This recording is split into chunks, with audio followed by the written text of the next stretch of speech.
a proceder a la intubación de un paciente, lo primero que hacen es, aparte, después de haberlo evaluado, digamos, el examen clínico, es preparar el equipo, ¿no? O sea, tener todos los dispositivos que se han mencionado acá, el estilete o guía, los tubos endotraqueales, la máscara de laringe, la máscara facial, los tubos de Mayo, de Guedel, el estilete o guía, el videolaringoscopio si lo tuvieran, las drogas necesarias, ¿no? Tanto las drogas para dormir al paciente como las drogas de reanimación, porque si se les hace un broncoespasmo, una anafilaxia, entonces también tienen que reanimarlo, ¿no?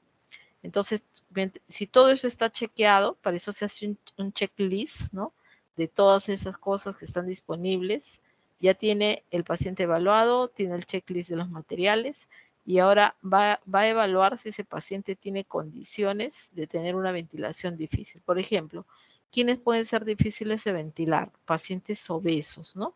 De por sí la cara del paciente digamos, hace que la máscara facial no le coacte bien con su cara, o la boca es pequeña, la lengua es más grande, el cuello es difícil porque tiene un rodete de grasa que impide hacer la hiperextensión.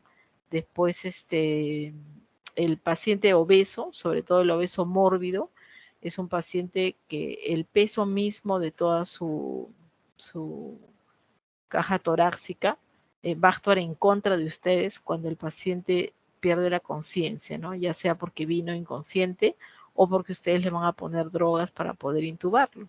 Entonces, este paciente obeso ya es un paciente difícil de ventilar. ¿Quién más puede ser difícil de ventilar? Un paciente que anatómicamente tenga pues un tumor en la cavidad oral, un tumor de cuello, o que sea gestante, ¿no? La gestante se considera a veces difícil de ventilar. Entonces ya ese es un antecedente, digamos, que les hace pensar en que este paciente puede tener la necesidad de intentar una intubación despierto, porque dormido, de pronto, si no lo pueden ventilar y no lo pueden intubar, el paciente va a hacer paro, ¿no? Otro es el aumento significativo, como dice ahí, del riesgo de aspiración. Ese es un paciente que acaba de comer, viene, digamos, de una cena o recientemente ha comido. Entonces, ese paciente también, si ustedes le anulan la conciencia y le ponen relajante todo durante la intubación, puede tener un vómito, una regurgitación masiva y hacer un síndrome de aspiración que les va a malograr todo el panorama, aumentar la morbimortalidad. Si hay un aumento de riesgo de desaturación, ¿quiénes también desaturan rápido? Los grandes obesos, los neonatos, las gestantes, ¿no? Los ancianos. Entonces, estos pacientes también hay que pensar riesgo-beneficio si les convendría una intubación despierta. Y finalmente, si se sospecha que podría tener la necesidad de hacer una vía de emergencia, ¿no? Que va a ser difícil hacer una vía de emergencia, digamos, quirúrgica, invasiva, porque vamos a suponer el paciente tiene un tumor en el cuello, ¿no? Un tumor que invade la región donde podríamos hacer la traqueostomía o la cricotilotomía, ¿no? Es un tumor que está en el cuello, desplaza la tráquea, ya ha cambiado la anatomía, entonces va a ser difícil que si en algún momento no se puede intubar, el paciente desatura y tienen que hacer una cricotomía, ya no hay la anatomía que debería tener. Entonces, por lo tanto, ese paciente también hay que ofrecerle la oportunidad de hacer un intento de intubación despierto, ¿no? Entonces, a eso se refiere la primera parte de este algoritmo. Entonces, yo creo que tienen que hacer una revisión más profunda de las bibliografías, porque este es un resumen, pero nosotros debemos leer bastante para poder interpretar el resumen, ¿no? Porque si no, si vamos digamos, a tener una interpretación errónea del resumen, pues no nos sirve de nada, ¿no? El resumen es para decir paso 1, paso 2, paso 3, si es A o es B o es C, y ir, digamos, evolucionando en el manejo del paciente, ¿no? De la vía aérea del paciente. Y bueno, ahí sigue el algoritmo, si intentan la intubación despierto, o sea, si pueden convencer al paciente. Le dicen, señor, vamos a intentar una intubación despierto. ¿Esto qué quiere decir? Le vamos a poner un tubo en la boca, pero que va a llegar a su tráquea, ¿no? Pero claro, ningún paciente va a dejar pasar nada, ni siquiera por el paladar, inmediatamente va a vomitar. Entonces, para esto tenemos que topicalizar el paladar blando, duro, y parte de las cuerdas vocales. Se le pide al paciente que haga gárgaras con anestésico local, y aparte se puede hacer usar un spray de lidocaína también y topicalizar todo.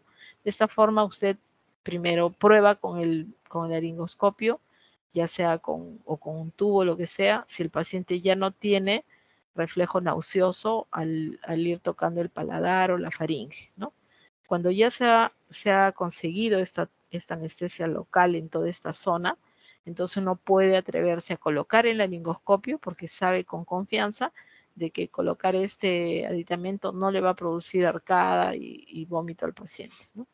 Entonces ahí procede, pero ya tiene lista todas las drogas para dormirlo. ¿Qué significa? Que si usted exitosamente logra ver la vía aérea con el paciente despierto, que está colaborando, inmediatamente ya tiene el tubo asomándose hacia las cuerdas vocales, lo va a dormir al paciente, ¿no? Y le va a poner el relajante, porque si no, igual un tubo metido en un paciente despierto que no se ha topicalizado la tráquea, pues puede desencadenar un broncoespasmo severo, ¿no? Pero vamos a suponer que no se puede, o sea, que no se mira cómo está el algoritmo ahí, dice ha fracasado, un intento, 2 intentos. Ahora, para esto, siempre de los intentos, sobre todo de intubación despierta, debe haber más de una persona que lo va a hacer, ¿no? Gente preparada, capacitada en intubación despierto, debe estar por lo menos 2 o 3 anestesiólogos ahí, de tal forma que si uno no puede, el otro va a hacer un segundo intento. Pero generalmente no se debe hacer más de 2 intentos porque esto va a poner más ansioso al paciente o puede complicar la vía aérea, ¿no? Entonces, si se ha fracasado, pues, ¿qué se hace? Como dice ahí, posponer el caso. O sea, si la intubación no es urgente, por ejemplo, es un paciente que se va a operar, pues no es urgente, ¿no? De pronto es una operación que no es emergencia, entonces puede esperar. Entonces puede posponer el caso para otro día, para más tarde, ¿no? Pero claro, si se trata de que es urgente, pues igual tenemos que seguir evolucionando en el algoritmo y buscar otras posibilidades, ¿no? Entonces, una de las posibilidades también puede ser hacer el intento de poner una máscara laringea, ¿no? El tubo endotraqueal va a pasar por las cuerdas vocales, entonces es un procedimiento invasivo de la vía aérea, pero en cambio la máscara laringea es un aditamento que, como lo pusieron antes en la gráfica, es como si fuera un rodete tipo ventosa que se va a pegar en la región perilaringea y va a permitir que el aire pase hacia la laringe, ¿no? Sin introducirse dentro de las cuerdas vocales. Digamos que es menos invasivo.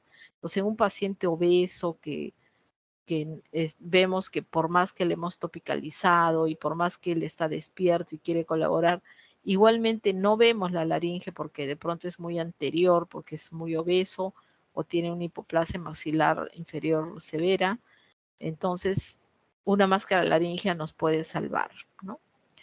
Y realmente la máscara laringea es un aditamento que es más fácil en el entrenamiento para gente no anestesiólogo, ¿no? O sea, si ustedes hacen su taller, su curso de vía aérea, pueden aprender a poner una máscara laringea más fácilmente que una intubación, y eso le puede salvar la vida a muchos pacientes. Vamos a suponer que usted está en la emergencia del hospital y viene un paciente con dificultad para ventilar, entonces ahí no hay el anestesiólogo, de pronto el cirujano de más experiencia no está tampoco, y el paciente está haciendo una hipoxia, una hipercarbia severa. Entonces usted inmediatamente trata de oxigenar con la máscara facial, pero ve que no logra, que no ingresa oxígeno, entonces puede intentar la máscara laringea, que es una alternativa a la intubación, y por lo menos oxigenar al paciente mientras viene una persona más experta a usar el equipo de intubación. ¿Hasta aquí se entiende más o menos este algoritmo? Sí, doctora. Sí, doctora. ¿No? Estamos en el lado izquierdo del algoritmo. Bueno, entonces si a pesar de que hemos intentado con esta máscara laringea no se logra, el paciente sigue desaturando, no podemos medir el CO2 y el paciente está poniéndose mal, podemos ya intentar una vía, digamos podemos intentar despertar al paciente, o sea, si le hemos puesto drogas, algo para dormir, pues despertarlo. ¿Por qué? Porque si se puede posponer la intubación, no hay ningún problema. Pero si no se puede posponer, entonces vamos a tener que ir a una vía de emergencia, ¿verdad? O sea, de inicio se va a intentar una cricotirotomía. Esto es muy fácil. Ustedes pueden palparse el cartílago tiroideo. Entonces, entre el cartílago tiroideo y el cricoides van a encontrar la membrana cricotiroidea, ¿no? Esta depresión de la membrana cricotiroidea es fácil de abordar, de palpar, obviamente en un paciente que no tiene ninguna masa, nada en el cuello, y pueden con una aguja de calibre 18, de preferencia, perdón, calibre 16, pero puede ser también hasta un 18, poner la agujita ahí, puede ser con anestésico local o sin nada, según la prisa, y colocar a través de esa aguja un catéter o con la aguja misma o con un catéter endovenoso, colocar la parte blanda y comenzar a conectar esa aguja a un conector de tubo endotraqueal, a un tubo endotraqueal, a un ambú, un reanimador respiratorio, y poder ventilar al paciente, ¿no? Esto va a salvar por lo menos de que ese paciente haga una hipoxemia severa, ¿no? Mientras piensan en una vía aérea definitiva, que puede ser la intubación, con una persona, por ejemplo, más experta, también se puede hacer esto en la emergencia, ¿no? Y mientras viene el equipo de vía aérea definitiva quirúrgica, que es el que va a hacer la traqueostomía, ¿no? Porque la traqueostomía no debe ser un procedimiento que se hace, digamos, por personas que no tienen experiencia y de forma brusca. Debe ser mejor por una persona experimentada, un cirujano, ya sea de neurocirugía, cabeza y cuello, cirujano general, que esté capacitado en hacer una traqueostomía, ¿no? ¿Por qué? Porque cuando se han hecho traqueostomías así por gente que no se ha leído la anatomía, cómo tienen que hacer los materiales, no saben la técnica, se han producido lesiones importantes en la tráquea que pueden ser definitivas para un paciente, ¿no? Bueno, entonces estábamos ahí que se puede ir a la vía aérea de emergencia, al acceso invasivo, cuando han fallado el intento de intubación, ya sea despierto o dormido, ¿no? O sea, si el paciente tenía sospecha de vía aérea difícil, intentar despierto. Si no hay sospecha de vía aérea difícil, vamos al lado derecho de la diapositiva, que es intentar una intubación normal, poniendo drogas para dormir al paciente, ¿no? Pero si estos intentos han fallado, despierto o dormido, ¿no? Nos queda la ventilación con máscara laringea, o sea, dispositivo supraglótico, y si este fracasa, pues hay que pensar en una vía aérea de emergencia, que es la que hemos comentado, ¿no? Bueno, hay dos algoritmos que yo les había pedido que desarrollen, el de la ASA y el algoritmo de vía aérea difícil, ¿no? De la asociación de vía aérea difícil. ¿Podrías continuar, Susana? ¿Quién estaba? Susana, ¿no? A ver, Shirley.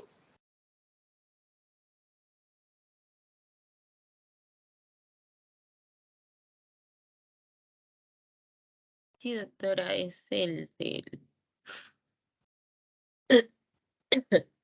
el algoritmo de la ASA vendría a ser el de acá y el del DAS es el de acá del 2015. Y en este caso, en el algoritmo de la vía aérea difícil del ASA menciona más que nada lo que ya era en parte el primer algoritmo que se mencionó, ¿no? El ASA 2022, que usted ya lo había explicado. y en el caso del TAS del 2015 lo dan más que nada por lo de la laringoscopía que se que va a pasar después de 2 intentos, fallidos, se va a intentar con lo que es la laringoscopía para que haya una mejor visualización, ¿no? Y en el caso de igual, fallar, se va a tener un plan B para mantener la oxigenación y se va a intentar con lo que ya es el dispositivo supraglótico. Y en el caso de que haya un éxito, se va, a despertar al paciente y se va a, continuar sin intentar, entubar, ¿no?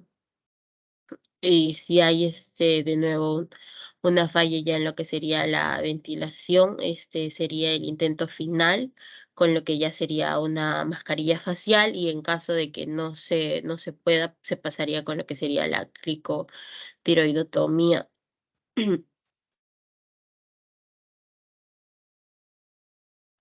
Miren, aquí tienen que entender algo muy importante, que es que entre un paso y el siguiente, ustedes, el objetivo número uno es que el paciente no haga hipoxemia, ¿no es cierto? O sea, que no desature. Entonces, si yo hago un primer intento, ya sea, digamos, de intubación, y tengo una intubación fallida, entonces yo no me debo desesperar, sino mi plan debe ser oxigenar al paciente, ¿no? Entonces, inmediatamente cojo una máscara facial y comienzo a oxigenar al paciente.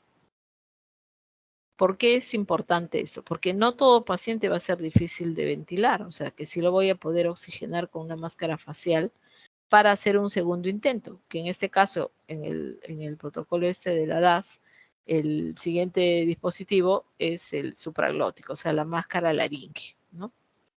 Entonces, pero previa oxigenación.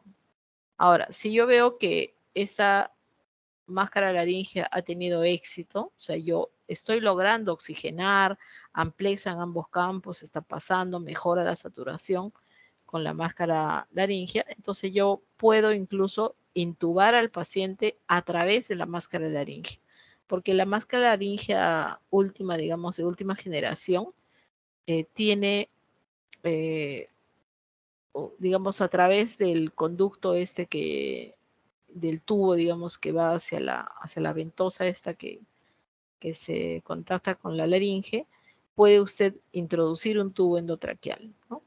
Porque usted ha puesto la máscara laringea porque no mira con el laringoscopio dónde están las cuerdas vocales. Entonces, a ciegas, la máscara laringea le permite ventilar. Pero entonces eso significa que el agujero de la máscara laringea está coincidiendo con la laringe y por eso está pasando el aire en ambos campos pulmonares. Entonces usted puede introducir la máscara, el tubo endotraqueal a través de la máscara laringea, ¿no? Y de esa forma ya tiene, digamos, exitosa también la intubación, ¿no? Entonces esa es digamos, la posibilidad que les da en este plan B de la DAS, ¿no? Y finalmente, pues si no logra ni con máscara laringea ni con intubación y no se puede ventilar al paciente, está desaturando y no es urgente intubarlo, pues hay que despertar al paciente. Eso es lo mejor, porque varios intentos de intubación, de máscara laringea, de lo que sea, pueden producir en el paciente que se aumente la lesión, digamos, de las estructuras de la laringe, se dematizan, pueden sangrar, y el paciente más bien se va a ahogar con su sangre, va a ser un laringoespasmo, broncoespasmo y puede hacer paro cardiorrespiratorio, ¿no? Entonces siempre hay que ser, digamos, coherente, medir sus limitaciones hasta donde uno lo puede hacer, pedir ayuda y básicamente tener el material listo, ¿no? Porque si uno pide ayuda, el que viene a ayudar, que generalmente es alguien de mayor experticia, debe tener todo el material, digamos, disponible para poder continuar con el manejo del paciente, ¿no? Entonces, una de las cosas que ustedes tienen que hacer cuando vayan a hacer su internado, les va a tocar a ustedes rotar en diferentes pisos, ya sea en el área de hospitalización o les va a tocar en el tópico de emergencia, ¿no? El día que les van a programar guardias. Entonces, lo que usted tiene que hacer es solicitar, ya sea la enfermera de turno o al médico jefe dónde está el coche de paro y el coche de intubación difícil, ¿no? Porque usted debe, de forma responsable, al iniciar su guardia, saber que tiene un coche de paro y cuáles son los materiales que hay ahí. Hay el desfibrilador, hay todo el equipo de manejo de vía aérea, existen drogas, existen tubos, sistema de aspiración y hay oxígeno disponible, ¿no? Entonces, todo esto lo deben revisar porque esa es responsabilidad de ustedes cuando asumen la guardia, ¿no? Si bien es cierto, esto ya lo tiene chequeado farmacia, los farmacéuticos ahora chequean el coche de paro, que tenga todo, también la enfermera de turno lo va a chequear, ¿no? Pero siempre el sistema puede fallar. Si falla el farmacéutico, falla la enfermera, finalmente si el paciente va mal porque no tuvieron las cosas necesarias para asistirle a la vía aérea o tratarle una reanimación, entonces el responsable es el médico, ¿no? Siempre la responsabilidad y el desenlace, la responsabilidad del desenlace, de la falta de, digamos, de tener éxito, va a caer en el médico, ¿no? Entonces es responsabilidad de ustedes. Cuando ustedes empiecen el turno y preguntan si hay estos materiales, a la enfermera o al personal lo ponen en jaque y ya saben que cuando usted viene a la guardia, usted primero pide que este equipo esté disponible y en buenas condiciones, ¿no? Porque vamos a encontrar que las drogas están vencidas, que de pronto el laringoscopio no prende, que no existe tubos endotraqueales de todos los tamaños, qué sé yo, una serie de falencias que van a hacer que usted o los que vienen a ayudarlo fracasen en el intento de ayudar al paciente. A ver, continúa por favor.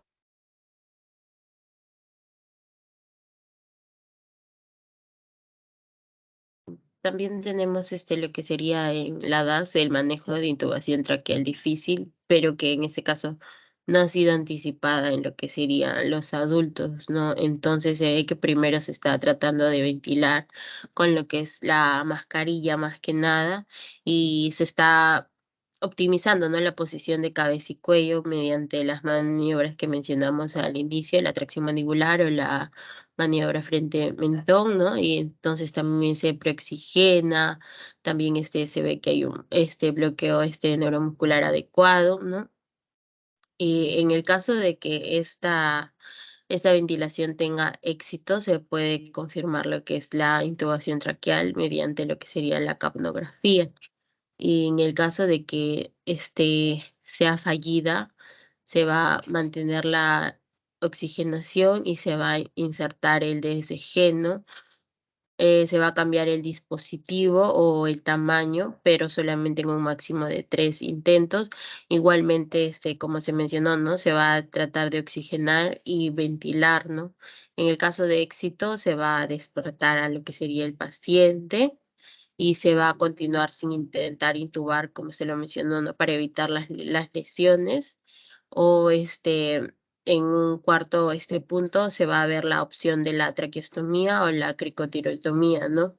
Manejando, ¿no? Los especialistas que se encuentren a cargo, ¿no? Porque como lo mencionó, en el caso de la traqueostomía, es es preferible no realizarse si no se conocen los reparos anatómicos, porque si no se pueden causar más daños que lo que se puede ayudar, ¿no?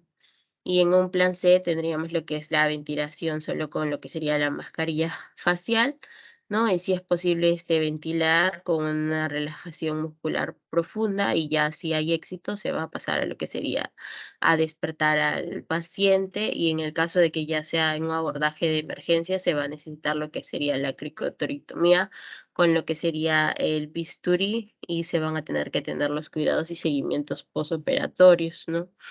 En el caso también del plan B, acá tenemos, ¿no? Cómo sería realizada la cricotomía con bisturí, ¿no? Vamos a necesitar un bisturí hoja 10, un tubo con CUL de 6 French y se va a necesitar lo que es la palpación laringea para identificar lo que es la membrana tricotiroidea, ¿no? Y al ser palpable se va a dar lo que sería una incisión transversal a través de lo que es la membrana ¿no? Y se va a tener una rotación del bisturí a 90 grados. Se va a deslizar el buggy en la tráquea a lo largo de la hoja del bisturí, se va a insertar ya lo que sería el tubo tranqueal a través del buggy y se va a ventilar, ¿no? Inflar para que se pueda confirmar si ya está la intubación traqueal y se va a asegurar el tubo, ¿no? En caso de que fuera más complicado y no se pudiera palpar, se va a realizar una incisión vertical de 8 a 10 centímetros, donde ya se va a tener lo que sería la disección digital para separar los tejidos blandos, identificar y estabilizar laringe, y se va a continuar con la técnica igual que la membrana palpable, ¿no? Y en este caso se va a tener igual un cuidado posoperatorio y seguimiento, ¿no? Y solo se suspendería de la cirugía en caso de que haya una amenaza vital en ese momento. En el caso de la ASA, también sacó un algoritmo netamente para lo que son los pacientes pediátricos, donde igualmente, como se mencionó, ¿no? Primero, considerar todos los reparos que tenga el menor y luego ya ir directamente hacia lo que sería la intubación, que es si hay una sospecha de lo que es la laringoscopía difícil, para poder considerar cómo va a ser tratado, ¿no? Si se va a estar despierto, sedado, o si se puede realizar la intubación, o en ese caso no se podría realizar, ¿no? ¿No? Como menciona acá, hay una sospecha de laringoscopía difícil. Si se menciona que no, se va a intentar la intubación después de la inducción de anestesia general. En el caso de que haya un fracaso, se va a limitar los intentos para garantizar que haya una profundidad anestésica adecuada, ¿no? Y en este caso se consideraría pedir ayuda, ¿no? Al decirnos que sea adecuada, quiere decir que no hayan riesgos de que el paciente pueda despertar, ¿no? Se tiene que evaluar la oxigenación, ventilación con lo que sería una máscara facial o una vía aérea supraglótica.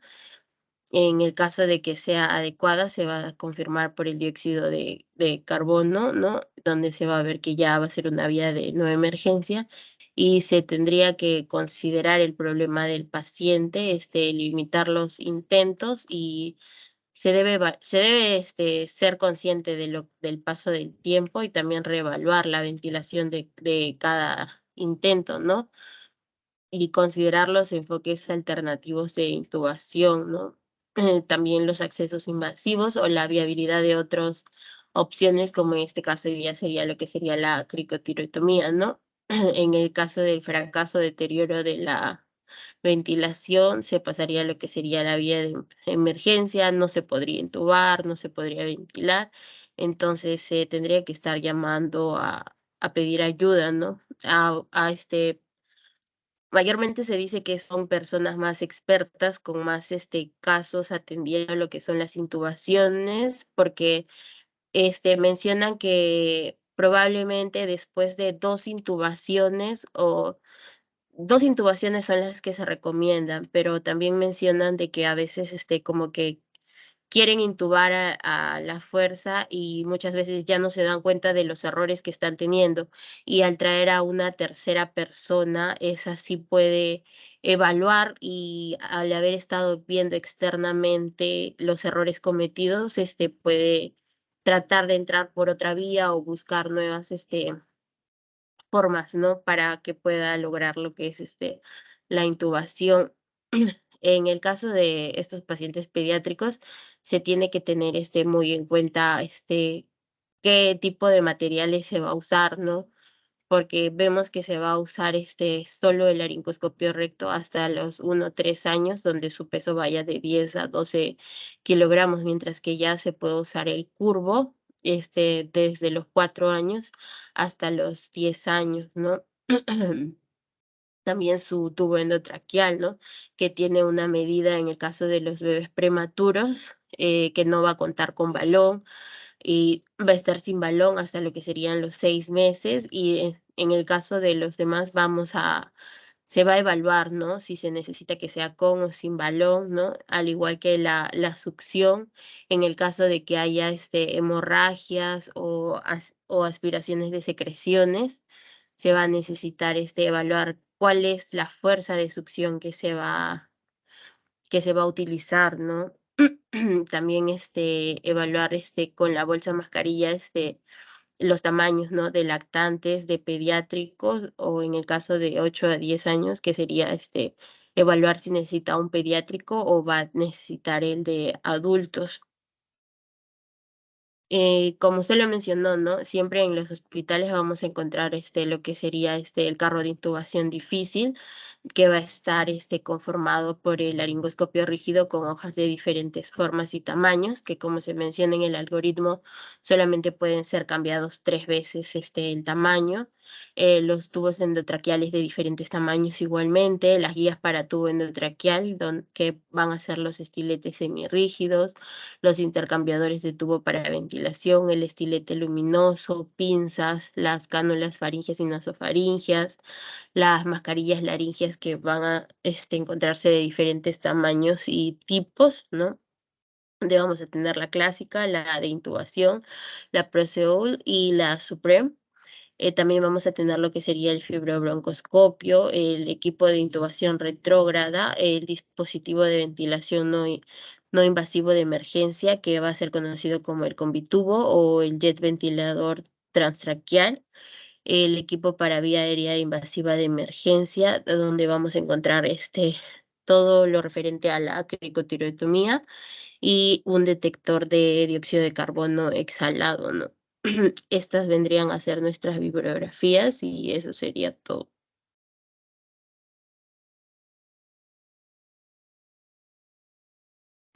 Muy bien. ¿Alguna pregunta que quisieran hacer los demás o aportes? Doctora, yo tengo una pregunta. Sí. ¿Cuál sería el profesional o el especialista para realizar la cricotiroidotomía o la traqueostomía o el manejo de la vía aérea? ¿Estará también el interno capacitado para hacerlo, el serumista? Bueno, eso depende del escenario, ¿no? O sea, si el paciente no hay otra persona ahí, se supone que, a ver, ustedes están acá haciendo primero una revisión teórica y luego cuando vayan al hospital, pues van a poder identificar ideal primero en una maqueta y luego en los pacientes hacer una revisión anatómica, ¿no? De dónde es que se hace el procedimiento, reconocer los materiales que hay para esto y si tienen la oportunidad de ver en vivo en un paciente que se tenga que hacer. Esto no es tan fácil, por eso es que se debe hacer, digamos, el ensayo, por ejemplo, en tráqueas de pollo, ¿no? Se hace un taller, que eso se hace en los hospitales con los internos, para hacer un entrenamiento, por ejemplo, como les digo, en tráqueas de pollo, ¿no? De animales. Y para que, digamos, la persona tenga cierto acercamiento a la realidad, ¿no? Porque pensar que cada uno de ustedes va a evidenciar un caso de estos, de pronto se pasa el internado y no lo ven nunca, ¿no? Porque ustedes rotan y tienen muchas ocupaciones. Entonces lo importante es que ustedes hagan la parte teórica, luego hagan un taller práctico de simulación y bueno, si tienen la oportunidad de verlo, de evidenciarlo con un paciente, pues ya han cumplido los objetivos, ¿no? Entonces, como les digo, va a depender del escenario, ¿no? Si usted está en el hospital, obviamente hay un montón de gente capacitada en la cual usted debe darles paso para que ellos hagan, ¿no? Y usted tener la oportunidad de capacitarse. Pero si usted está solo, de pronto en el Serum y no hay nadie más, usted es la máxima autoridad ahí, ¿no? En el centro de salud, entonces obviamente usted lo tiene que hacer, ¿no? Pero como les digo, la cricoterotomía es simple, se puede hacer con una aguja o se puede hacer con un bisturí, ¿no? Con una aguja suficiente para oxigenar, y ya pues luego que ha oxigenado, ha mejorado la saturación del paciente, puede ampliarlo con el bisturí y ya ponerle un tubo endotraqueal, ¿no? Con eso le ha salvado la vida al paciente. Ahora, la traqueostomía sí es diferente, ¿no? Se tiene que hacer un anillo traqueal y sí la debe hacer un cirujano, ¿no? En realidad, con una cricotirotomía para la emergencia es suficiente, ¿no? El paciente ya puede ser trasladado con su tubo endotraqueal y su oxígeno a otro nivel de tensión, en el caso de que ustedes estén pues, en un centro de salud o un hospital nivel 1, ¿no? Si el paciente necesita ventilación mecánica, qué sé yo. ¿He respondido a tu pregunta? ¿Quién me preguntó? Hola. Sí, doctora, sí me respondió, gracias. Sí, ¿cuál es su pedido? No lo anoté. Cabeza, doctora, cabeza. Ah, ya, sí. ¿Alguna otra Doctora, pregunta, aporte? Sí. doctora, ¿cuál sería la forma más exacta para poder determinar en una intubación endotraqueal que la intubación ha sido exitosa? O sea, ¿cómo yo puedo saber que ha sido exitosa la intubación, doctora, o que el tubo está en su sitio? A ver, los del grupo. Dice el doctor cómo sabe que su intubación ha sido exitosa. Con la capnografía ves que hay CO2 y ya, exitoso.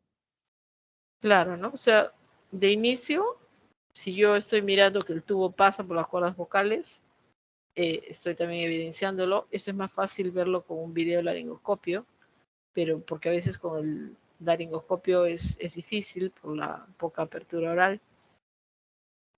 Una es mirar que el tubo pasa, pero para confirmar yo debo auscultar ambos campos pulmonares, insuflar el tórax y auscultar y ver que el murmullo pase en forma simétrica en ambos campos, ¿no?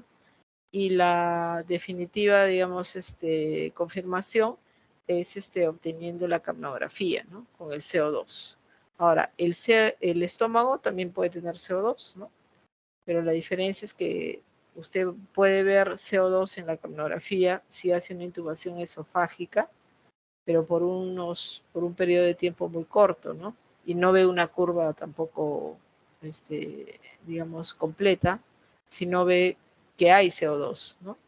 Pero eso en los minutos va a desaparecer, ¿no? En cambio, si está usted en pulmón, pues definitivamente va a haber una curva regular, simétrica, en todo el tiempo que el paciente esté ventilando, ¿no? ¿Está claro, doctor Rolando? Pues, doctora, sí, no, sino que a veces también creo que hacen la auscultación pulmonar para ver si le está pasando la Claro, ventilación. obviamente, ustedes han rotado en semiología y han aprendido cómo auscultar el pulmón, ¿no? En neumología también lo hacen, en todas las áreas clínicas auscultan, entonces es necesario auscultar. Ahora, se puede dar el caso que el paciente pues solo tiene un pulmón, de pronto ha sido neumoestomizado o tiene un problema de distrés respiratorio y por lo tanto usted ahí no va a poder dirimir si es el murmullo vesicular, digamos, anormal por la patología que trae y por lo tanto va a pensar que el tubo no está bien puesto, ¿no? Entonces, para esto, pues el CO2, ¿no? El CO2, digamos que es el definitivo. Pero que usted tiene que auscultar su pulmón, obviamente lo tiene que auscultar. Y ambos campos pulmonares debe haber simetría. ¿Esto por qué es importante? Porque el tubo endotraqueal puede estar, debe estar, perdón, colocado encima de la carina. Pero si por algún motivos a veces se entusiasman y lo introducen mucho, este tubo va a tener por angulación, se va a ir siempre al bronquio derecho. Entonces usted puede obtener CO2 también, va a obtener CO2 de hecho, pero solo está ventilando el pulmón derecho, ¿no? Entonces ahí es importante que ambas cosas se hagan, tanto la auscultación como la capnografía, porque en la auscultación usted va a ver que el murmullo pasa en el derecho, pero no está pasando en el izquierdo. Entonces hay algo que está mal, entonces puede retroceder un poco el tubo y cuando el tubo esté sobre la carina, entonces ya va a poder ventilar ambos campos, ¿no? Entonces ambas cosas se tienen que hacer. ¿Está claro?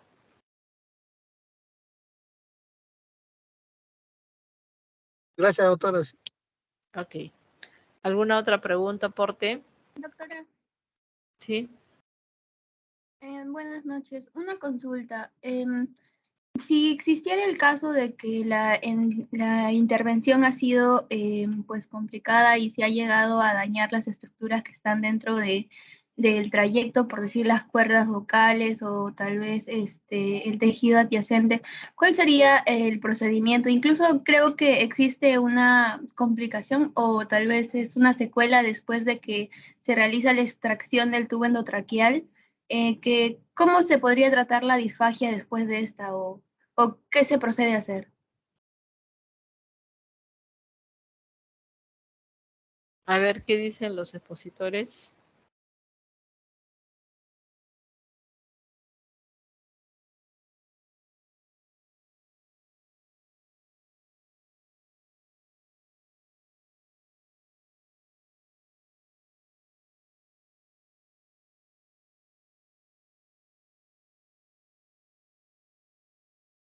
Bueno, como les había comentado yo, la intubación, al ser un procedimiento invasivo, es un procedimiento que tiene complicaciones, ¿no? Una de las complicaciones es, primero, que se edematice la laringe nada más.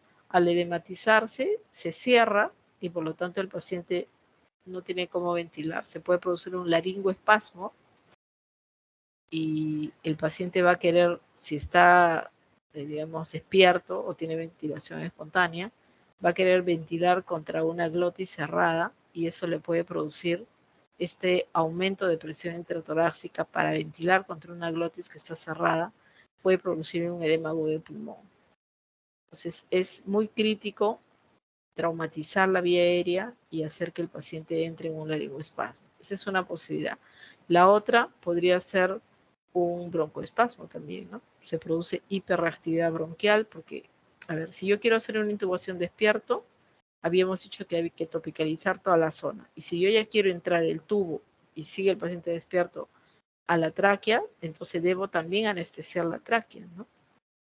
También poner anestésico local en la tráquea para que el tubo pueda pasar y no producirse una reacción, un broncoespasmo, por ejemplo, ¿no? De preferencia ya poner las drogas, los relajantes, los sedantes, lo que ya tienen listo, ¿no? Los analgésicos.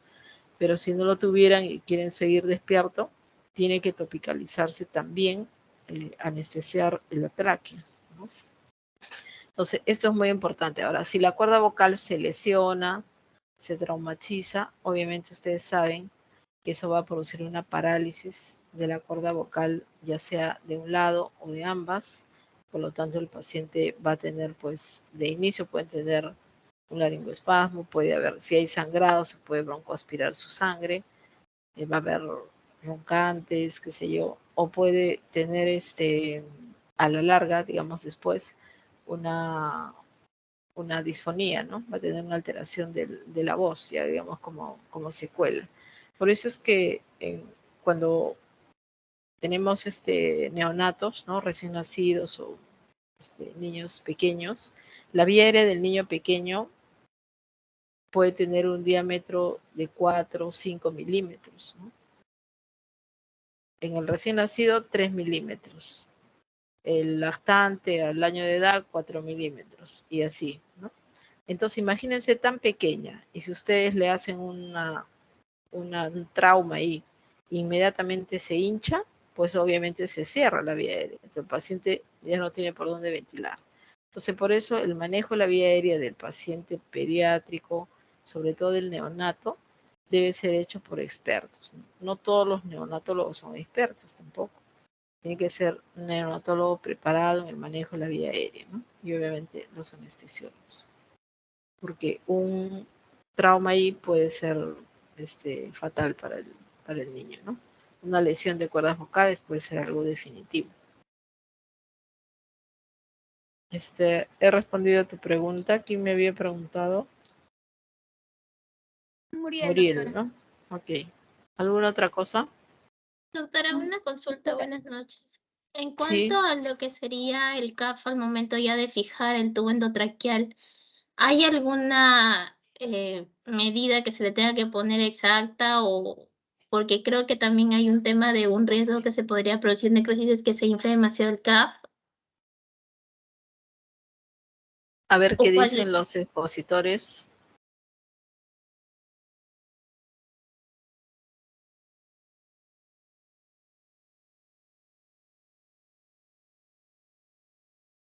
Disculpe, la última parte no la escuché en la pregunta. Si podría repetir, por favor.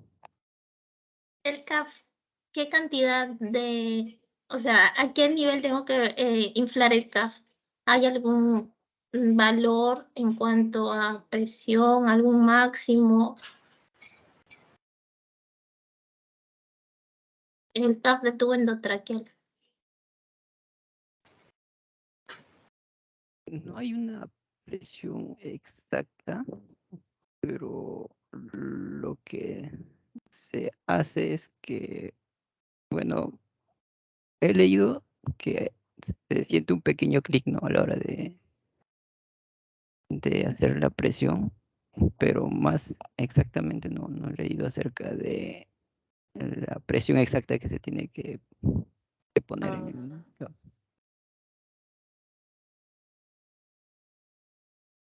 Lo que decían también era de 20 a 30 centímetros y como menciona el compañero, que se siente como si fuera un clic, ¿no? Y que se le conoce también como punto de sellado.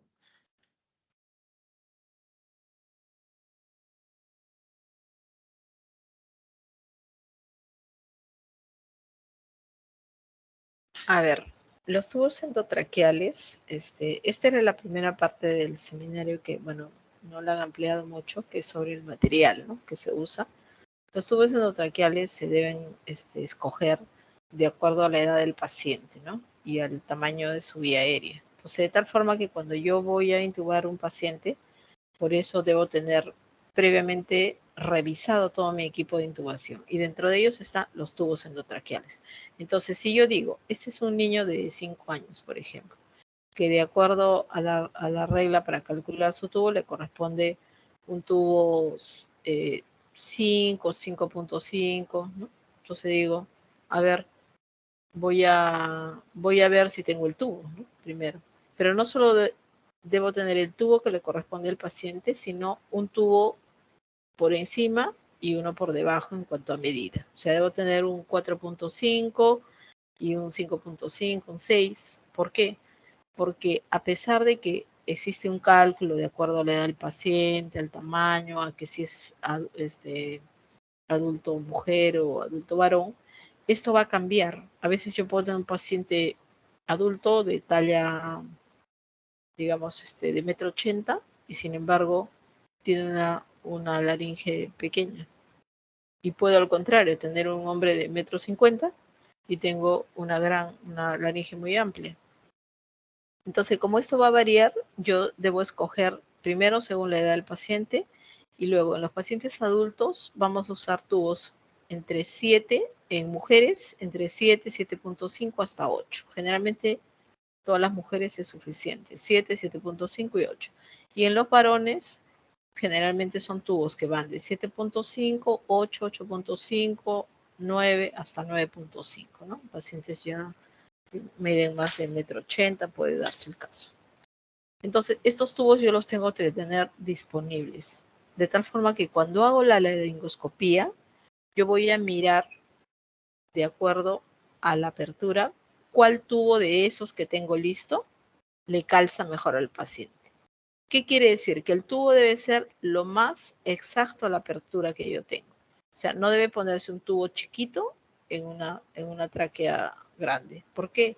Porque si no usted va a tener necesidad de inflar más el globito para hacer ese sellado que dicen, ¿no? O sea, para evitar que el aire que usted esté bolseándole al paciente vaya a salir de nuevo por la vía aérea, ¿no?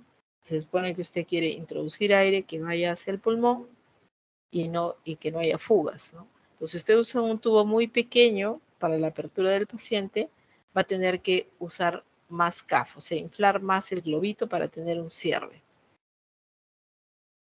Y al contrario, si usted usa un tubo que está demasiado, que no le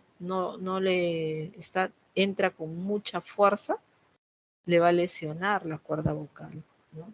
Le va a producir edema de las cuerdas vocales y puede incluso, igualmente el globo, si el globo usted lo infla demasiado, vamos a suponer que tiene un tubo que le está un poco suelto, entonces usted infla con 20 centímetros el CAF, Entonces este CAF, si bien es cierto, tiene un volumen, también ejerce una presión sobre la mucosa laríngea. Entonces, a medida que usted pase la presión hidrostática de los vasos, sobrepase esta presión de 18 mililitros de mercurio, esto va a hacer que se produzca una isquemia de la mucosa. ¿Por qué? Porque cuando yo intubo al paciente, de pronto, claro, en algún caso lo puedo intubar porque viene un accidente, hace apnea y luego ya ventila espontáneamente y lo puedo extubar de pronto en 1 hora, en 2 horas. Pero muchos de estos pacientes van a entrar a ventilación mecánica, o sea, van a estar horas o días intubados. Entonces, el CAF ejerce una presión sobre la mucosa y eso va a producir isquemia de la mucosa. Entonces, muchos pacientes se presentan granulomas de laringe. O sea, esta isquemia de la mucosa produce una reacción inflamatoria que en los días se genera como una tumoración de la reacción inflamatoria por debajo de las cuerdas vocales. Entonces, esto a veces no da síntomas. El paciente estuvo intubado en la UCI mucho tiempo, se va de alta, no tiene ningún síntoma.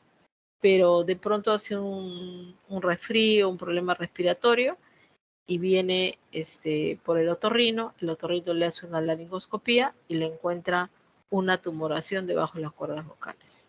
Frente a una tumoración, ¿qué va a hacer el otorrino? Dice, no, esto puede ser un cáncer, hay que hacer biopsia. Y de pronto es un granuloma, que es producido justamente por el excesivo inflado del CAF, ¿no?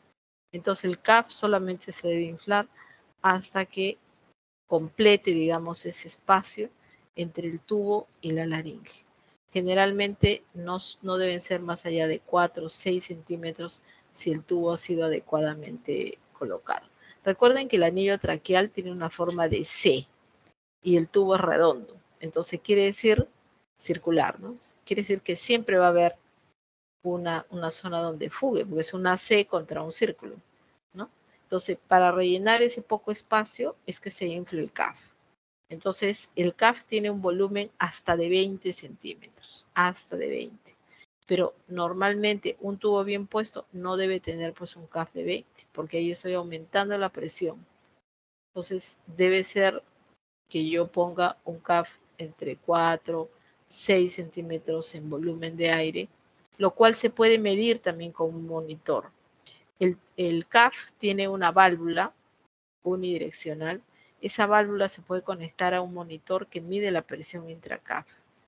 Entonces, esa es la forma más certera de evitar que nosotros hagamos un sobreinflado del CAF. Pero bueno, es un monitor que no lo compran los hospitales porque tiene un costo.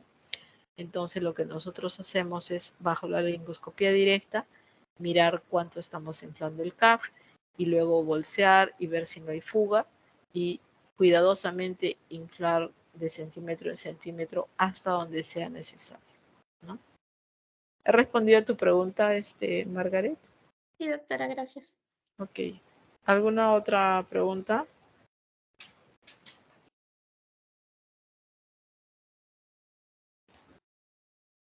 Bueno, vamos a pasar al siguiente seminario, pero igual con toda confianza pregunten si se acuerdan alguna otra pregunta, surge en el momento, van a poder seguir preguntando, ¿ya?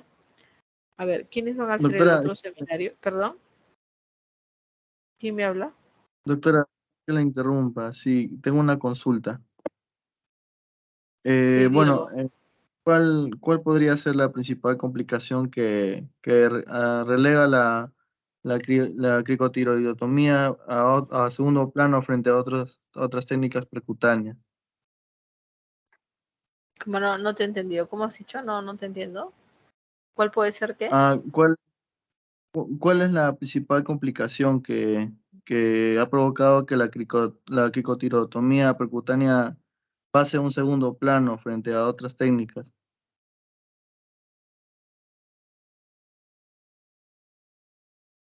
¿Cómo que pase a un segundo plano? No entiendo.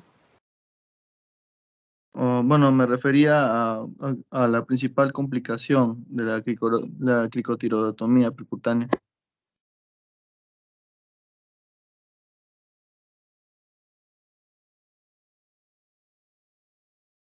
Que pase segundo plano, no te entiendo esa parte. O sea, hemos visto en el algoritmo que los procedimientos invasivos son al final, ¿no? En una situación de emergencia en la cual se produce el NINO, ¿no? NINO, ¿qué quiere decir? No intubable y no ventilable. O sea, que no se puede ni intubar ni ventilar. Es un paciente que está haciendo hipoxia y va a hacer paro cardiorrespiratorio si no le auxiliamos la vía aérea, si no lo oxigenamos, ¿no? Entonces, en ese caso extremo es que vamos a hacer la cricotirotomía, ¿no? Que puede ser con una aguja, como decíamos, en caso, digamos, de que eso sea lo único que tengamos, o puede ser con un bisturí, ¿no? Pero hacerlo lo más rápido posible antes que se pierda el paciente, ¿no?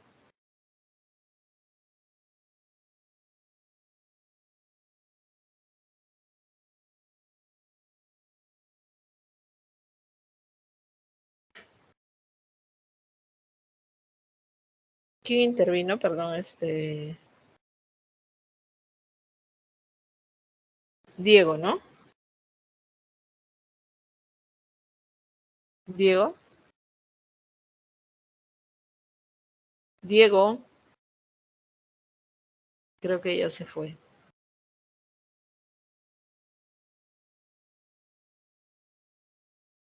Hola.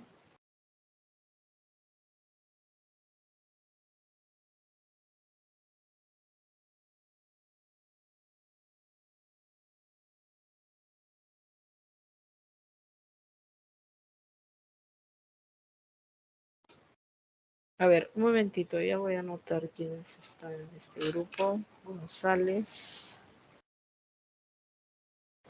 González Alcalá.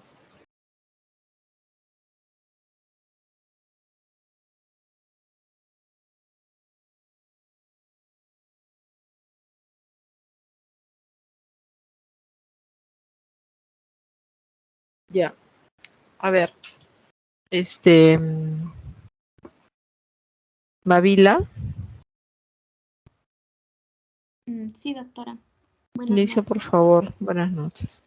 Bueno, vamos a comenzar con lo que son las complicaciones posanestésicas. Siguiente diapositiva. Bueno, estas son las recomendaciones de la Sociedad Sudamericana de Anestesiología, donde la monitorización dentro de lo que son las unidades de recuperación posanestésicas, vamos a encontrar lo que rutinariamente debemos de monitorizar en un paciente postoperado es la respiración, la parte cardiovascular, la parte neuromuscular, el estado mental, el dolor y lo que son las náuseas y los vómitos. Y también en algunos pacientes seleccionados, dependiendo de la cirugía que se le haya realizado, también se hace el monitoreo mediante el EKG, el bloqueo neuromuscular o la temperatura, también la monitorización del estado urinario, el drenaje y lo que son las hemorragias.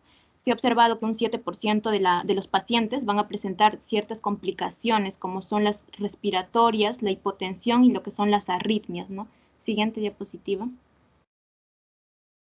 Bueno, tenemos entre la principal complicación de lo que es la anestesia, lo que son las náuseas y los vómitos. Estas se presentan en un 20 a 30% de los pacientes que han sido anestesiados de forma general y los factores de riesgo dependen, ¿no? Por ejemplo, primeramente está el tipo de anestesia que se ha utilizado, que son anestesias volátiles o pueden ser opioides o el óxido nitroso o la neostigmina. Dentro de lo que es la neostigmina se ha encontrado que en un mayor de 2,5 miligramos utilizado, ¿no? de este fármaco puede presentar esta complicación. También otras son lo que es la hipotensión, la hipercapnia, también se ha presentado en niños y adolescentes frecuentemente y en mujeres, ¿no? También se ha encontrado que en pacientes que son fumadores es más bajo la presentación de náuseas y vómitos, pero no por ello se va a recomendar el fumar, ¿no? Pero es lo que se ha encontrado. Dentro de lo que es el ayuno, se han encontrado dos tipos de ayuno, el prolongado, que es más de 24 horas, que también produce lo que son las náuseas y vómitos, también un paciente con ansiedad, o también depende del tipo de cirugía, ¿no? Como es la parte abdominal, que es por la parotomía, o la parte de una cirugía por tiroides, mama, o de la parte de urología. Dentro de lo que es el diagrama tenemos lo que es la explicación de la parte fisiopatológica. Dentro de lo que son las náuseas y vómitos encontramos que las náuseas son sensaciones conscientes donde va a intervenir principalmente el área cortical y los vómitos están relacionados con los reflejos, que es a nivel medular, ¿no? En esto se va a encontrar lo que son las aferencias, que van a estar involucrados también la parte gastrointestinal, como es el acto motor del vómito o la arcada. El centro del vómito está a nivel del bulbo raquídeo y son activados de forma secuencial y dentro de ello vamos a tener diferentes grupos neuronales. El principal es el núcleo del tracto solitario y después tenemos lo que son los núcleos de la formación reticular y también tenemos lo que son el centro, como mencioné, es el núcleo del tracto solitario, ¿no? Vamos a encontrar también lo que son la parte de la respuesta motora y autonómica del vómito, que son los grupos neuronales que están circundantes, ¿no? Como se encuentra ahí en la imagen. Bueno, vamos a encontrar que la parte de las vías que van a llegar a nivel del tracto solitario son las fibras aferentes vagales, que son del tracto gastrointestinal. Luego tenemos el sistema vestibular, luego la corteza cerebral, donde se encuentra el tálamo y el hipotálamo, y el área postrema. También tenemos lo que son las vías aferentes vagales que van a ser estimuladas por la vía de la serotonina, que son liberadas por las células enterocromáfines, que se va a encontrar, ¿no?, dentro de lo que son las sustancias circulantes dentro de la luz del tracto gastrointestinal. El núcleo vestibular va a recibir aferencias principalmente de los movimientos. Dentro de lo que es la corteza cerebral y el área del tálamo y el hipotálamo son principalmente vómitos que están secundarios a la parte psicógena, donde se encuentran los estímulos visuales y olfatorios. Bueno, también vamos a encontrar que en el área postrema y también en la zona de quimiorreceptora de gatillo, ¿no? Estas son las dos principales para lo que es la formación del vómito. El área postrema es una estructura que se va a encontrar dentro de lo que es la base del cuarto ventrículo. Es un área muy vascularizada y carece de barrera hematoencefálica y es por ello que se va a encontrar relacionado con los anestésicos, ¿no? Porque a este nivel va a ser donde se va a dar la sensibilidad por estos agentes a esta área, ¿no? El área postrema. Vamos a encontrar de que también las aferencias van a llegar de la vía visceral de forma directa por el nervio vago o también del flujo sanguíneo o también de la parte del estímulo del área autonómica del hipotálamo, ¿no? ¿Y qué sustancias o qué neurotransmisores están implicados en ellos? Son lo que es la serotonina, la dopamina, la histamina, la sustancia P y la acetilcolina y los opioides.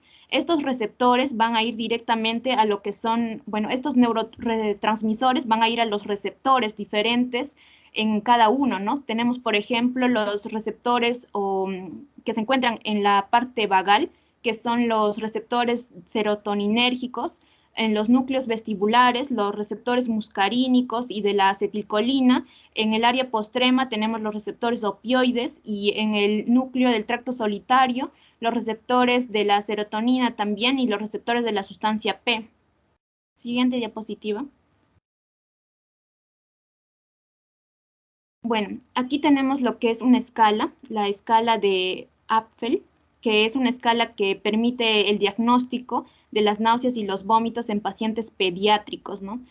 Como ya mencioné, la anestesia general es la que principalmente causa este tipo de vómitos, ¿no? Dentro de lo que es la escala vamos a tener de ciertas, bueno, tenemos las puntuaciones van a depender, ¿no? Ahí como podemos observar, principalmente tenemos que el sexo femenino, el no fumador o también las náuseas y vómitos posoperatorios que ya se haya presentado con anterioridad o también el uso de opioides posoperatorios, ¿no? En suma vamos a tener los valores de 0 a 4, ¿no? Y dependiendo de estos valores vamos a tener la probabilidad de la presentación de náuseas y vómitos en pacientes pediátricos, ¿no? Que puede ir en una puntuación de 4 hasta 78% de pacientes pueden presentar esta complicación, ¿no? Siguiente diapositiva.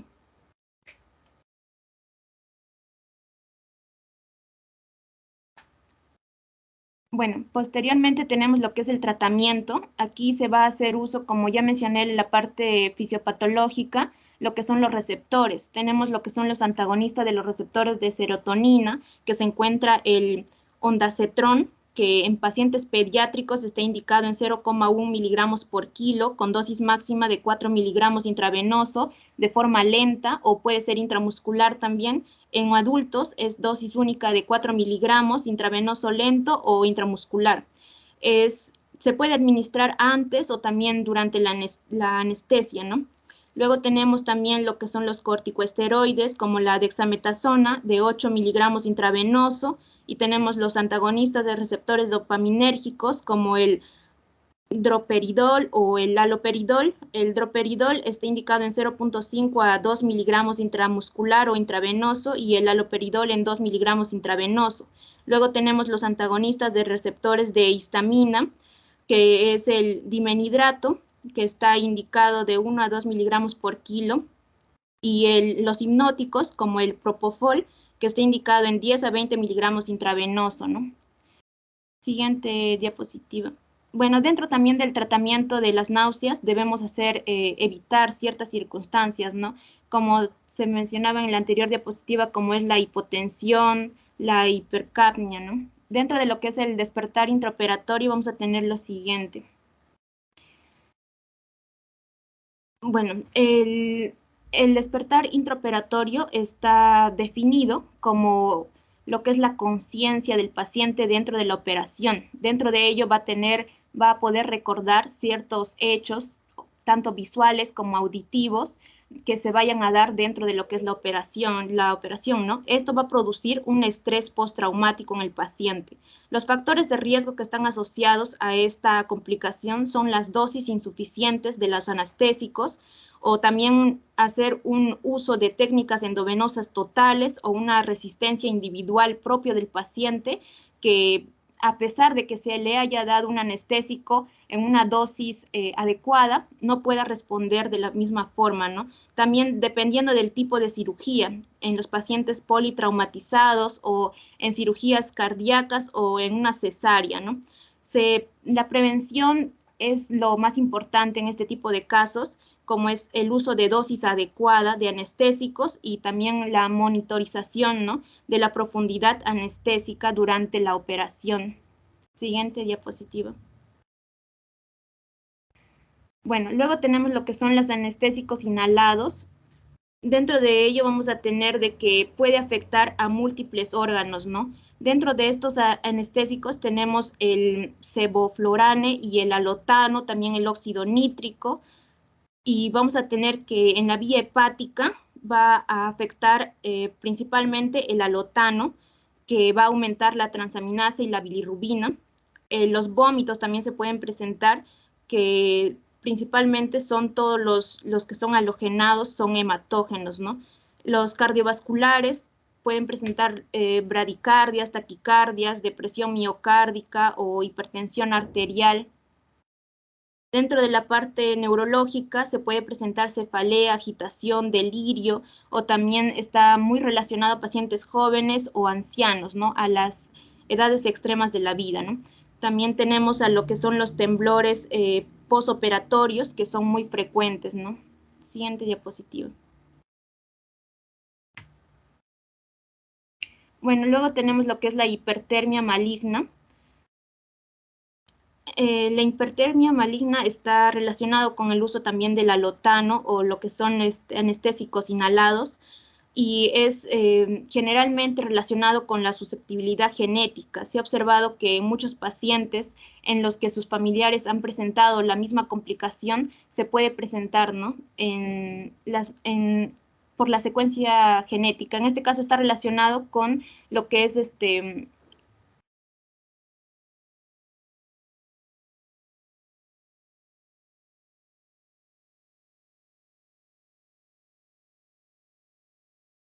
Bueno, lo que es la hipertermia maligna también está relacionado con el uso de la succinilcolina, y su tratamiento habitualmente es el uso de el dantroleno con una mezcla de 20 miligramos con 60 mililitros de agua destilada, y se debe aplicar 2,5 miligramos por kilo, ¿no? Es también relacionado esta presentación con el aumento de del calcio, ¿no? Hipercalemia, y es por ello que también se debe tratar esta complicación de ambas formas, dando el dantroleno y también monitorizando lo que es la hipercalemia, ¿no? Siguiente diapositiva. Bueno, luego tenemos lo que son las complicaciones anestésicas neuroaxiales. Dentro de ello vamos a tener múltiples complicaciones que son generalmente por la punción lumbar. En ello tenemos, por ejemplo, lo que es la cefalea postpunción dural. Esto está relacionado principalmente por el paso de lo que es el líquido cefalorraquídeo o la salida del líquido cefalorraquídeo, ¿no? Del canal raquídeo, en este caso por el daño de la dura madre, ¿no? Se presenta en una incidencia del 1%, actualmente ha disminuido su incidencia debido al uso de mejores instrumentos, ¿no? Como el uso de una aguja de menor calibre con punta roma, ¿no? Que generalmente no causa daño a esta estructura, ya que esta estructura no puede regenerarse, ¿no? Y es por ello que también debemos de evitar su daño si estamos haciendo un uso de una anestesia epidural. Luego tenemos lo que es el bloqueo simpático, donde se va a presentar bradicardia y también hipotensión por una vasodilatación, que puede llevar también a paro cardíaco, ¿no? Luego tenemos lo que es la retención urinaria, los náuseas y vómitos, o la punción hemática, o lo que es las hematomas epidurales. El prurito está muy relacionado con los anestésicos locales, como son los opioides, y lo que son las parestesias están relacionados con los traumatismos directos por lo que es la punción de un nervio, ¿no? Lo que es la disnea son provocados generalmente por una hipotensión, o también puede ser por hacer uso de una anestesia a nivel alto, donde se va a ver un bloqueo del centro de la respiración. También puede haber dolor raquídeo transitorio, que es generalmente por el uso de anestesias raquídeas como la lidocaína, que actualmente está contraindicado por el daño que produce a nivel nervioso, ¿no? También puede haber infecciones, o también puede presentarse lo que es hipotensión y bradicardia. Ambos están relacionados también con lo que es el sistema simpático, ¿no? Que en este caso, cuando se usa la anestesia, se va a ver menguado, ¿no? En este caso hay un predominio de lo que es el sistema parasimpático sobre el simpático, y es por ello que hay una vasodilatación y lleva a una bradicardia y posteriormente a una hipotensión, ¿no? Siguiente diapositiva. Bueno, luego tenemos lo que es la cefalea postpunción dural, que es lo que mayormente se da, ¿no? O lo que es más frecuente, la complicación más frecuente dentro de lo que es una punción lumbar. Dentro de ello tenemos que principalmente hay una ruptura de la dura madre, se presenta en un 70% de los jóvenes. Hay fuga de lo que es el líquido cefalorraquídeo de la dura madre, pasa, ¿no?, a lo que es la zona epidural, que vamos a encontrar de que esta cefalea se puede presentar dentro de lo que son las 24 horas post la operación y puede mejorar en decúbito supino, ¿no? Los factores de riesgo que están relacionados con ello es el ser mujer, o también presentar anteriormente cefaleas, o el ser joven, ¿no? El tratamiento está relacionado con la forma conservadora, con la posición, con lo que es la posición en decúbito supino y el uso de analgésicos y el parche hemático, ¿no? Donde se extrae aproximadamente 20 centímetros cúbicos de la sangre del paciente y se introduce a la zona dañada para producir lo que es un coágulo, ¿no? Ya que es una estructura que no regenera, podríamos hacer un taponamiento de forma hemática, ¿no? Lo que es la fuga de la... Bueno, dentro de lo que son las otras complicaciones que se van a presentar, también son la hipotermia perioperatoria. En ello se va a encontrar una alteración de la regulación de la temperatura por la anestesia. Esto generalmente es inducido por lo que es la vasodilatación, o también por el uso de líquidos fríos endovenoso, que también va a aumentar la hipotermia, ¿no? De forma preventiva debemos hacer uso del calentamiento cutáneo y de las soluciones adecuadamente calentadas o en una temperatura moderada, ¿no? Y el control de las hemorragias.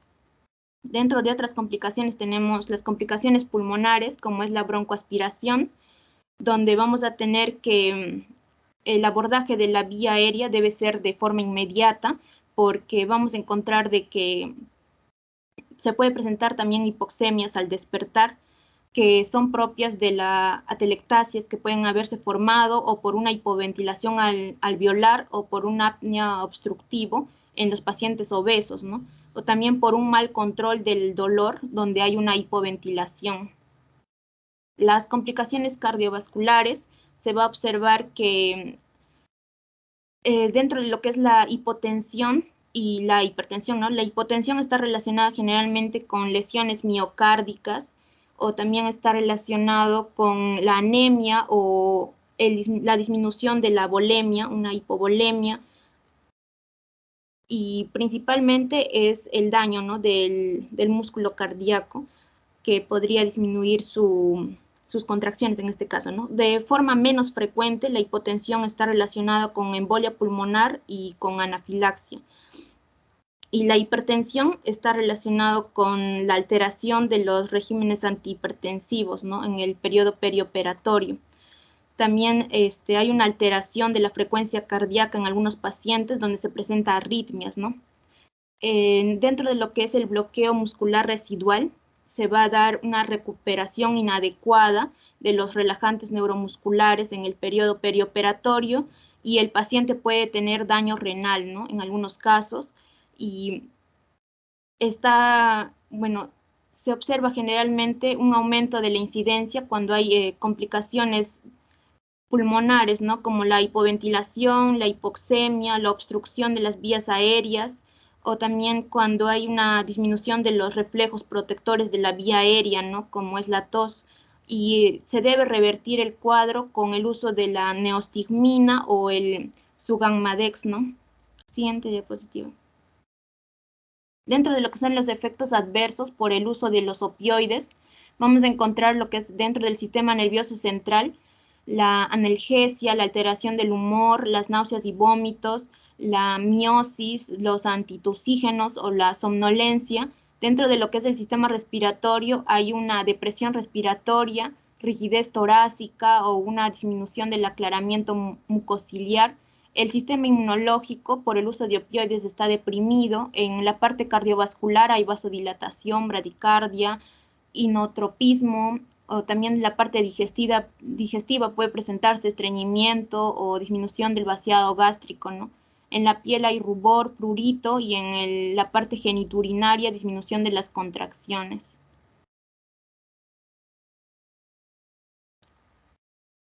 Bueno, eso sería todo, doctora, en la parte de las complicaciones.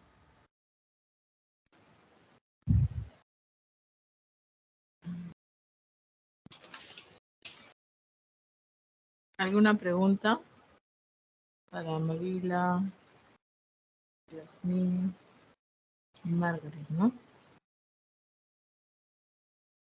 Doctora, Sí. buenas noches. Bueno, tengo una pregunta justo al tema. En función a la primera parte que habló de las náuseas y los vómitos, esto como complicación posoperatoria, ¿hasta qué tiempo, o sea, hasta cuánto tiempo yo podría sospechar que una náuseas y vómito es a causa de una anestesia general o no de otro problema? ¿Hay un tiempo, o sea, una hora, un día, luego del posoperatorio, la presentación de náuseas y vómitos?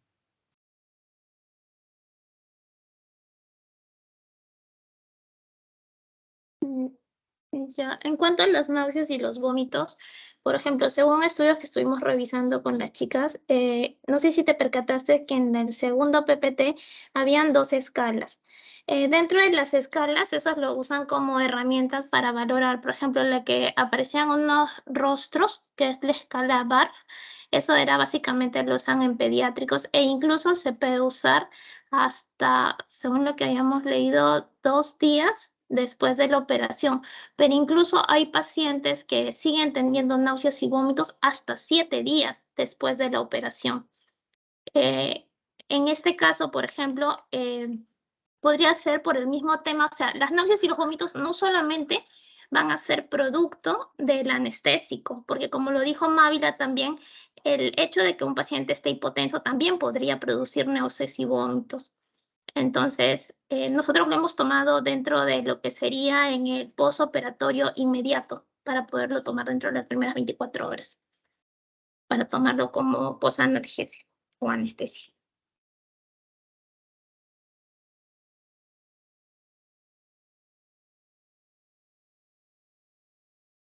Bueno, sí es importante remarcar ahí que las náuseas y vómitos es la complicación más frecuente, ¿no? Debido a que son múltiples factores, como han mencionado sus compañeras, que van a desencadenar, ¿no?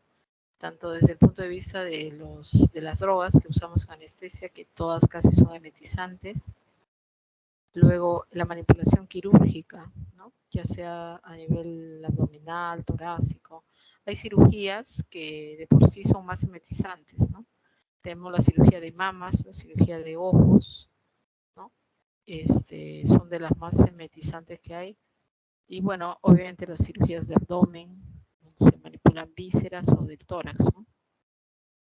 De tal forma que tener en cuenta eso, ¿no? Los anestésicos por un lado, la manipulación quirúrgica, y por otro lado también hay que tener en cuenta el estado hemodinámico, ¿no? Si un paciente está hipotenso, una de las cosas que puede presentar también son náuseas y vómitos, ¿no?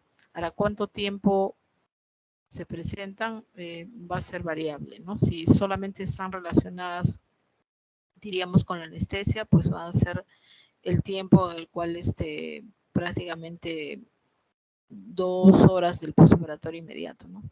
Pero ya náuseas y vómitos que vayan más allá, días después de digamos, de las 24 horas después de la cirugía, pues ya hay que pensar en que ya no están relacionadas a la anestesia, ¿no? Puede ser que estén relacionadas a alguna droga que esté recibiendo, como pueden ser los opioides, ¿no? Que puede el paciente para el dolor postoperatorio puede seguir recibiendo opioides, o en todo caso alguna complicación quirúrgica también, ¿no?